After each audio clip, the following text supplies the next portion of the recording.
The first concept that we're going to look at is finding the domain of a rational function. So what we're doing is finding really the domain of a fraction that in this case includes variables in the denominator.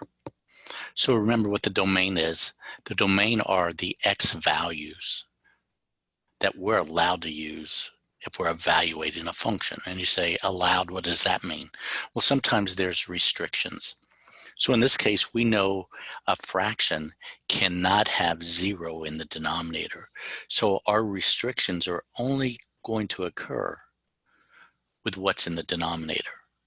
So what is the restriction? We know that x squared minus 81 cannot equal 0, or the fraction is undefined. So what we need to do is solve for x in order to find out what those values are that would make our denominator 0. So there's a couple of ways to do this. What I'm going to do is use factoring. So x squared minus 81 is the difference of two squares. So if this factors to x times x, 9 times 9, and one would be a plus and the other would be a minus. So now what we do is we set each factor to 0. So x plus 9 cannot equal 0, nor can x minus 9. So now we solve, so we're going to subtract 9 from both sides. So x cannot equal negative 9. And for the second restriction, we know that x cannot equal positive 9.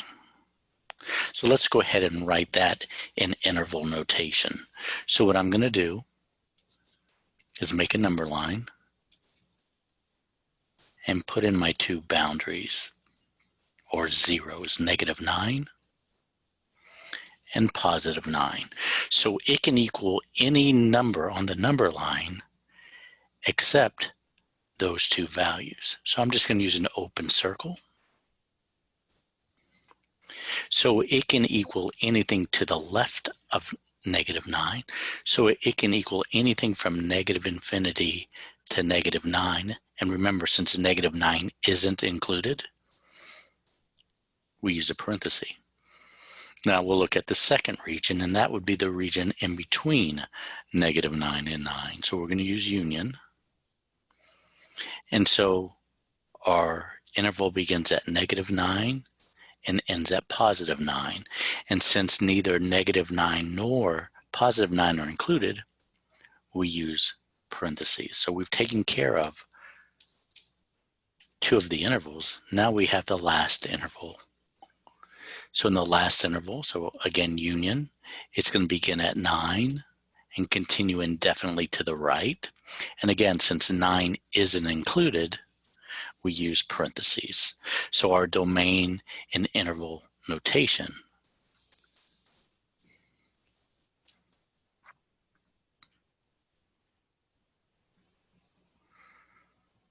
So the next two examples, again, we're going to find the domain of each one of these. So let's look at the first one. So we know that x squared plus 36 cannot equal 0.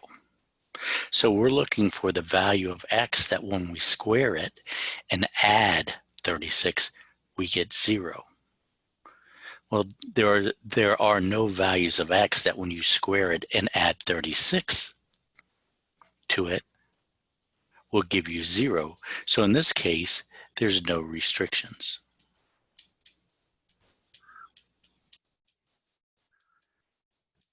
That means our domain would be all real numbers. And we'll talk about this in interval notation in a second. So again, how did I know that there are no restrictions? If I square any number, whether it be positive or negative, I'm going to end up with a positive solution. So if I add 36 to a positive number, it will never equal 0. So in interval notation, all reals is denoted by the interval from negative infinity to positive infinity. Now for the next example, again, we just focus in on the denominator since the denominator has the restrictions.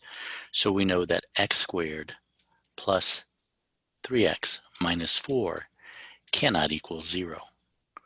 So here we're going to factor. You could use the quadratic formula if you wanted. So we're going to use that shortcut. So how do I know I can use the shortcut? If there's a 1 in front of the x squared, I know that's going to be x times x. Now I'm looking for the two numbers that multiply to give me -4 and add to give me a +3. So +4 times -1 gives me -4, and +4 minus 1 is +3. Next, I set each to 0. So x plus 4 can't equal 0, nor can x minus 1. So I'm going to subtract 4 from both sides. So x cannot equal -4. For the second one, I'm going to add 1. So x cannot equal 1. So again, looking at a number line. So I'm going to put in my zeros, which are my boundary points, -4 and 1. And remember, it cannot equal those. So I need to find the intervals. So in this case, anything to the left of -4. So from -infinity to -4, and again, parenthesis around -4, since it can't be included. Now I'm going to do the middle interval. So that starts at -4 and ends at 1. And then the last interval begins at 1 and continues indefinitely to the right or to infinity. Next, we're going to talk about the vertical and horizontal asymptotes. So the vertical asymptote goes hand in hand with the domain of a rational function. So the vertical asymptote, vertical lines which correspond to the zeros of the denominator of a rational function. So let's take an example. Let's say I'm given the example f of x equals 2x over x minus 3. So again, it says it corresponds to the zeros of the denominator. So again, just like I did with domain, I'm going to focus on the denominator. So we know that x minus 3 cannot equal 0. So x cannot equal 3. Again, I just added 3 to both sides. So our vertical asymptote, we write in an equation form as x equals 3. That doesn't mean x can equal 3. That means x cannot equal 3, and that's going to be our vertical asymptote. What we're going to do when we graph, we're actually going to draw our vertical and horizontal asymptotes. So we use a broken line. So x equaling 3 is a vertical line that goes through 3. So our vertical asymptote would look like this. Let's look at one more. So g of x equals 3x minus 1 over x squared minus 4. So again, we're interested in the zeros that correspond to the denominator. So again, I'm finding the asymptote by setting my denominator to 0. And again, I can factor using the difference of squares and then set each one to 0.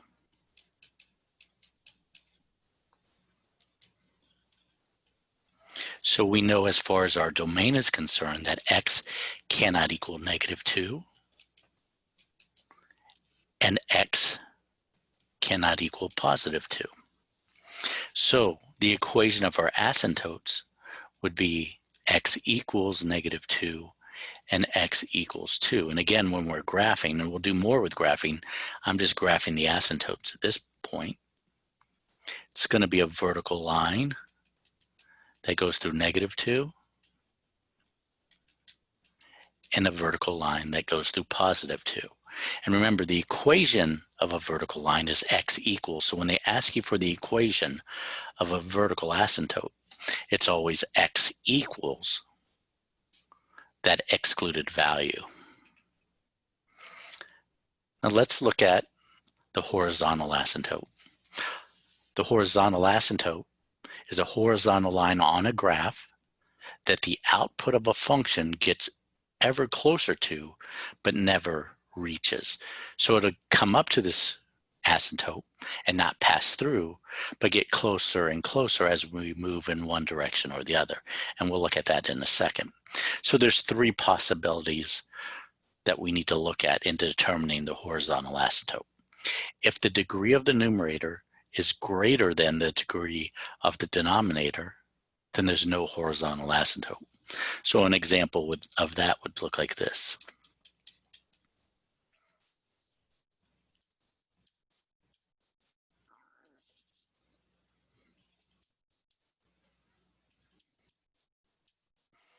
The degree is the highest exponent, so the degree of the numerator is 3. The degree of the denominator is 2. When the degree of the numerator is greater than the degree of the denominator, which it is in this case, there is no horizontal asymptote. So the degree of the numerator is less than the degree of the denominator. So again, let's look at a function, g of x equals x squared minus 3x plus 2 over x cubed plus 2x squared plus 5. The degree of the denominator is 3. The degree of the numerator is 2. So since the degree of the denominator is greater or higher than the degree of the numerator, our horizontal asymptote has the equation y equals 0. Why is it y equals? Because it's a horizontal line, the horizontal asymptote. In the last possibility, since we had the numerator greater than the denominator and the denominator greater than the numerator, the last possibility is what if they're the same? When the degree of the numerator is equal to the degree of the denominator, the horizontal asymptote equals the quotient of the coefficients of the highest degree terms. So example, let's say we had h of x equals 3x squared minus 2x over 4x squared plus x minus 3. The degree is the same. They both have degree of 2. Since the degree of the numerator is equal to the degree, the horizontal asymptote is the quotient of the coefficients of the highest degree terms. The coefficients are the numbers in front of the x squareds, the 3 and the 4. So it's the quotient, which means it's a division problem or a fraction. So the horizontal asymptote would be y equals 3 over 4.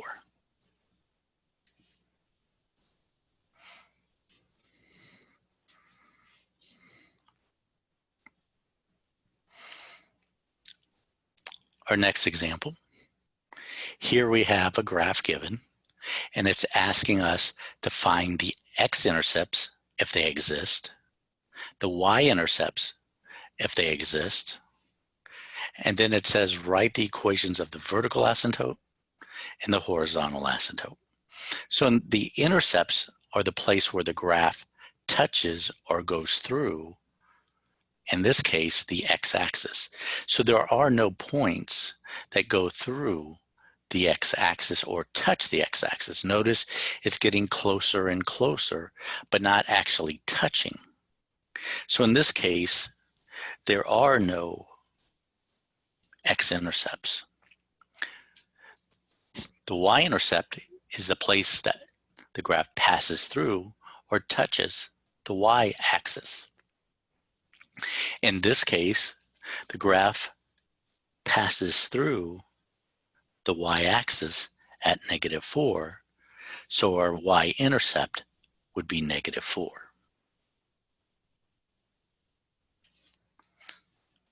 Now we need to write, if it exists, the equation for the vertical asymptote. Remember, the vertical asymptote is a vertical line, and it's a broken line, since the graph approaches but never crosses that particular line. So in this case, if we look at the graph, the vertical line goes through -3. So remember, we're writing it as an equation. Since it's a vertical line, it's x equals, in this case, -3. So for our horizontal asymptote, it's that horizontal line that you see that's broken in this case. And notice it lies on the x-axis. So what's the y value? The y value is 0. So in this case, our horizontal asymptote would be y equals 0.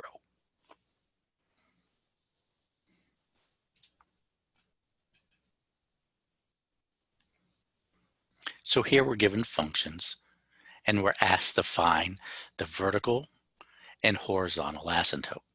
So remember, for the vertical asymptote, we pay attention to the zeros in our denominator. So we say x minus 5, we know cannot equal 0.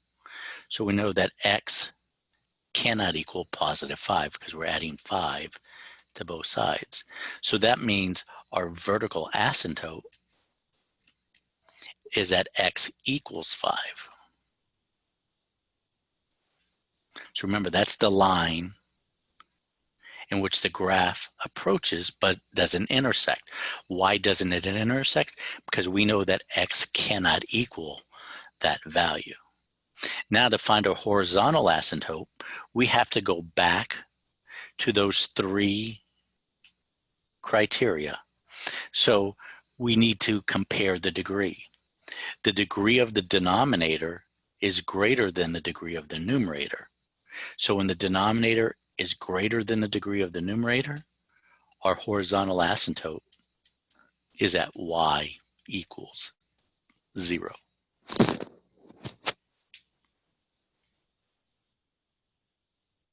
Okay, so our vertical asymptote has to do with the zeros of the denominator. Our horizontal asymptote has to do with the comparison of the degree of the numerator and the denominator. So in our next case, we need to find our vertical asymptote.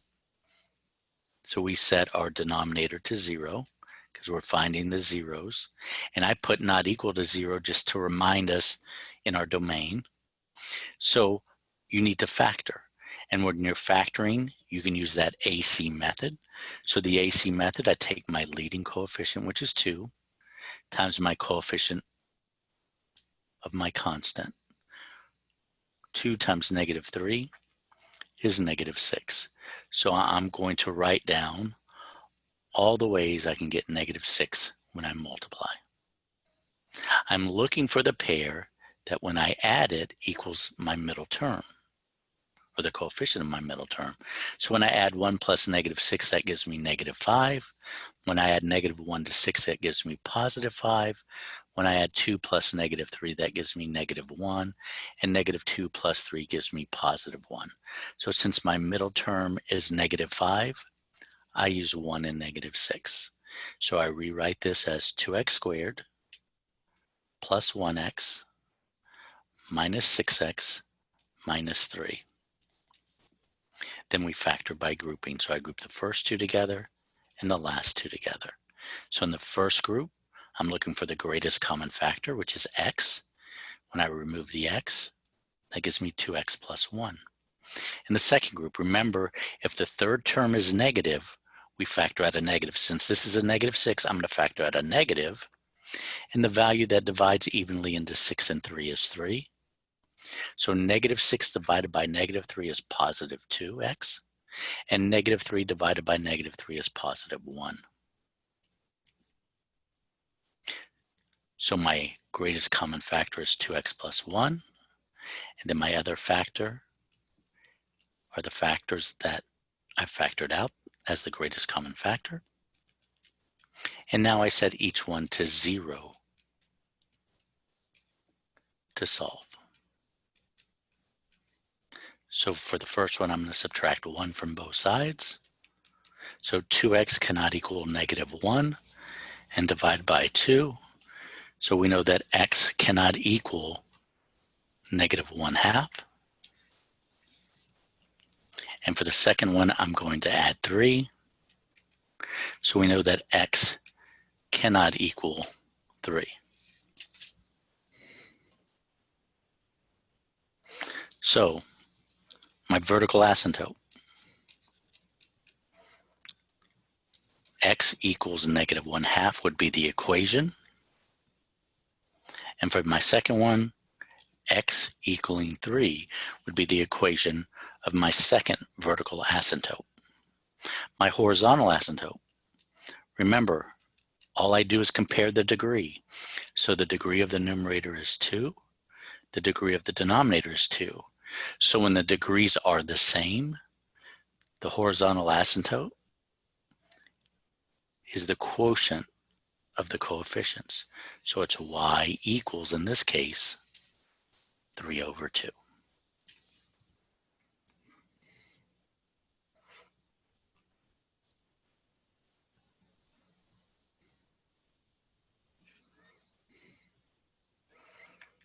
Okay, so for my next one, I need to find my vertical asymptote and horizontal asymptote. So to find my vertical, I find the zeros associated with my denominator. So again, we know 2x minus 1 cannot equal 0. So 2x cannot equal 1. So x cannot equal 1/2. So for my domain, x are all real numbers except for 1/2. So that makes my vertical asymptote x equals 1/2. My horizontal asymptote, I compare the degrees. The degree of the numerator is 2. The degree of the denominator is an understood 1 because x is raised to the first power. Since the degree of the numerator is greater than the degree of the denominator, there is no horizontal asymptote. So you need to become familiar with those rules that we talked about earlier for the horizontal asymptote.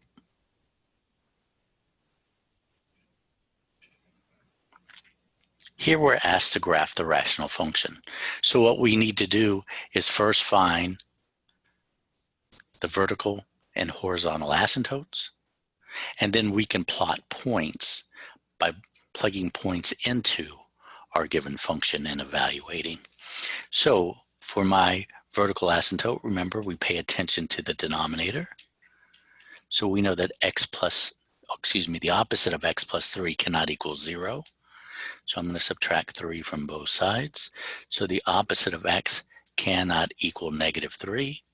And to make it a positive x, I'm dividing both sides by -1. So x cannot equal 3/1, since a negative over a negative is a positive, and we just make that 3. So again, I'm going to draw my vertical asymptote. So it's going to be a vertical line that goes through 3. Now to find my horizontal asymptote,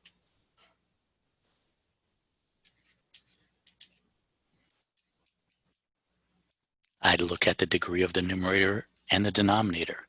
So the degree of the denominator is 1.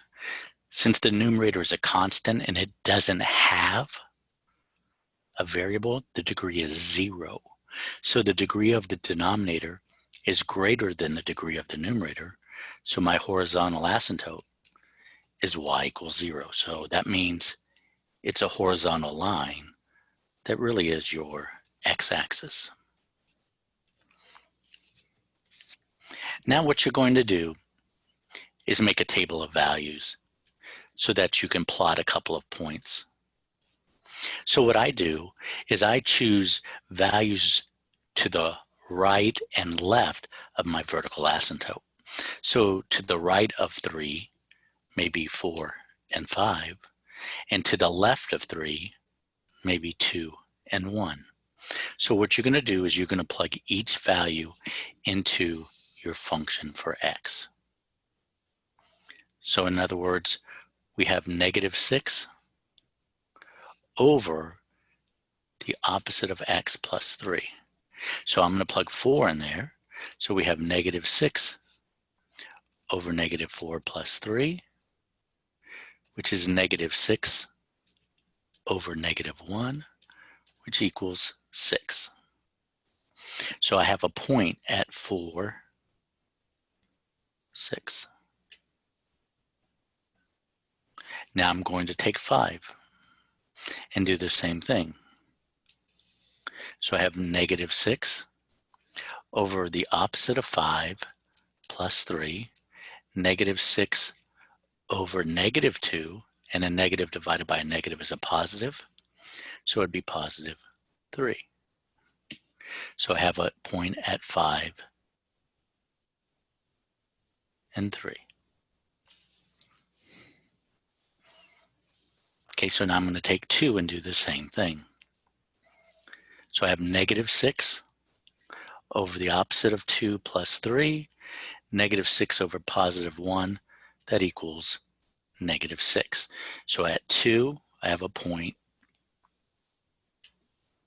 at -6. And then I'm going to plug the 1 in.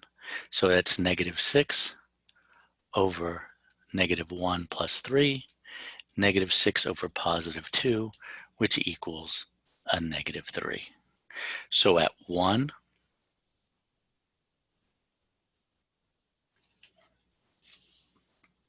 so we need to become familiar with the parent function. So our graph is going to look something like this.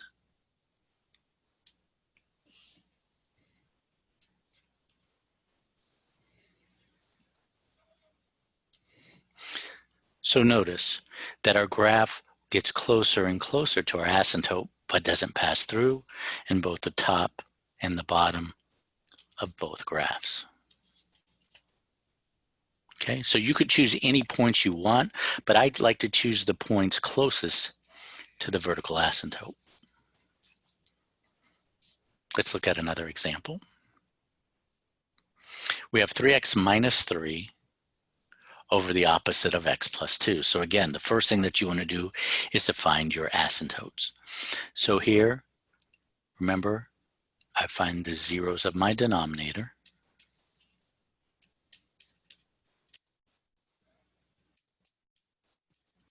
So my vertical asymptote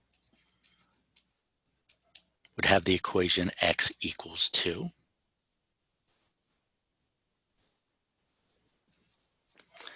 So I draw my vertical line through x equals 2. Since the degree of the numerator and the degree of the denominator are the same, the ratio of the two coefficients, so the horizontal asymptote, would be at 3 over -1, which equals -3. So that means I'd have a horizontal line going through -3. Again, what you're going to do is take your original function, your f of x equaling 3x minus 3 over the opposite of x plus 2. You're going to make a table of values. So you want to find 2 points to the right of your vertical asymptote and 2 to the left. So since our vertical asymptote is x equals 2, I'm going to use 3 and 4. And then to the left of 2 would be 1 and 0. So we plug those into our function. So the first we do is plug 3 in. So 3 times 3 is 9 minus 3 over the opposite of 3 plus 2. So 9 minus 3 is 6, and -3 plus 2 is -1, and 6 over -1 is -6. So all I'm doing, if I'm moving too fast for you, is just plugging in these values from the table into your original function for x. So I'm going to plug in a 4 next. So when I plug in a 4, I get 3 times 4, which is 12, minus 3 over negative 4 plus 2. 12 minus 3 is 9, and negative 4 plus 2 is negative 2. So that gives me approximately negative 4.5 or negative 4.5. So the first at 3, it goes through at negative 6. And when I plugged in a 4, it was negative 4.5. So again, we know what our graph's going to look like. It's going to approach our asymptotes, but not pass through. Now I plug in 1 for x in my function. So 3 times 1 is 3, minus 3 is 0.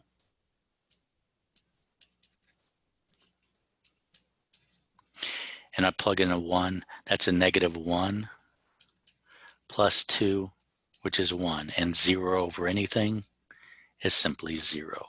So when I plug in a 1 for x, my y value is 0. And now I'm going to plug in a 0. So 3 times 0 is 0. So 0 minus 3 over 0 plus 2. So 0 minus 3 is negative 3. 0 plus 2 is 2. So that's negative 1.5 or negative 1.5.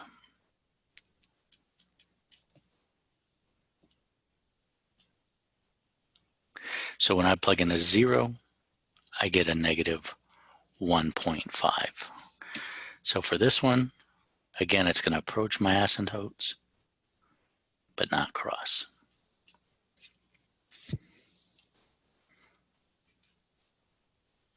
So find your vertical asymptotes, find your horizontal, and then choose points either to the right and to the left of your vertical asymptotes. And it can be anything you want.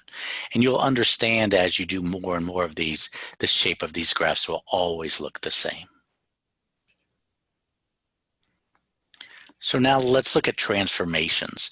We're going back to that concept of transformation and what happens when we add or subtract or multiply or divide something to our graph. So in this case, it's given us the graph of y equals 1 over x. So that's what you see in blue. So what we're looking at now is what happens when we have a negative in front of the 1 over x and we have minus 4. So keep in mind what our transformations are. When we're adding or subtracting directly to the x, or not in this case, that's a horizontal shift. Since we're subtracting 4 from our parent function, we have a vertical shift of negative 4. So that means our graph is going to shift down 4 units.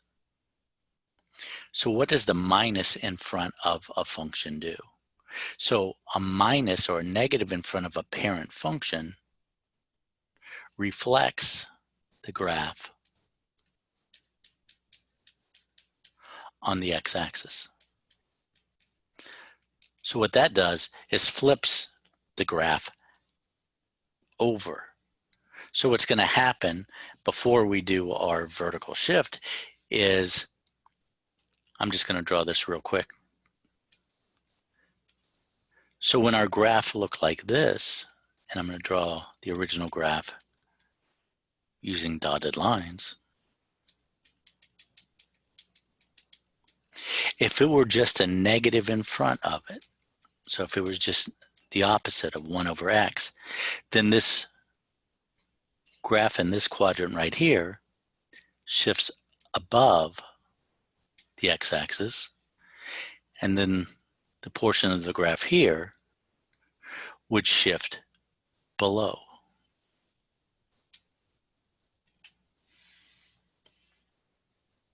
So then what happens with this -4?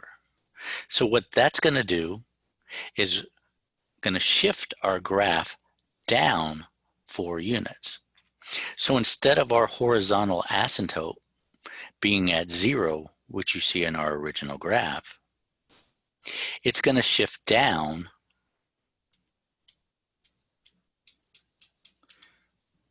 to -4. So all we're going to essentially do is move our graph down that many units and then flip it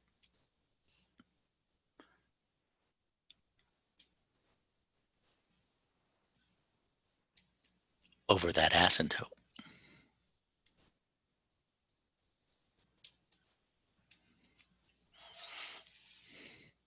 So notice the left side, or to the left of our y-axis, our graph is no longer pointing down, but now it's pointing up. And that's because we have a negative in front of our parent function. And that's why to the right of our y-axis, it no longer is above, but it's below. So that's what the negative did in front of the 1 over x. The -4 shifted everything down 4 units. So that's why you saw your horizontal asymptote shift down 4 units.